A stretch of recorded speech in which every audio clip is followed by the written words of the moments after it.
ओ मेरी हुस्न की वरी चलती है 9 से 12। हाँ चलो। कहाँ चलो? आपने अभी बोला ना चलती है क्या 9 से 12, तो चलो।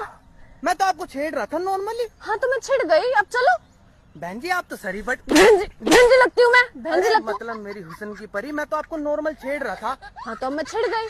तो अब बहन आपको जी आप चलना सर पड़ो। बहन जी हूँ क्या मैं, बहन जी हूँ। अरे बहन जी नहीं हो, लेकिन मैं तो आपको नॉर्मल छेड़ रहा था भाई मैं। हाँ तो अब मैं छिड़ गई, अब आपको मुझसे शादी करनी पड़ेगी। अब आप मेरे को अपने घर वालों से मिलाओ। ऐसा नहीं हो सकता, मैं टपोरी हूँ, मैं लड़कियां छेड़ता हूँ। अरे कोई बात नहीं, शादी के बाद मैं आपके बिजनेस में हाथ बटाऊंगी। मैं लड़का छेड़ा करूंगी, आप लड़की मैं छेड़ना। आपके हाथ जोड़ रहा हूँ, मैं पुलिस कंप्लेंट कर दूंगा। आप सर पड़ अच्छा रही हो पुलिस मेरे। कंप्लेंट करोगे? क्या बोलोगे पुलिस वालों को?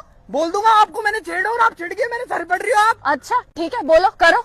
यार नहीं, बहन जी नहीं, आप तो बड़ी जिद्दी हो यार। बहन जी नहीं बोलना है। मैं आपसे शादी नहीं कर सकता। आपको शादी मैंने करनी से छेड़ दिया था कोई आपको। बात नहीं, अब मैं छिड़ गई, अब आपको चलना पड़ेगा। नहीं नहीं नहीं, अब आप चलो। मैं नहीं कर अरे सकता आपसे चलो, शादी। आप ऐसे नहीं प्लीज करो।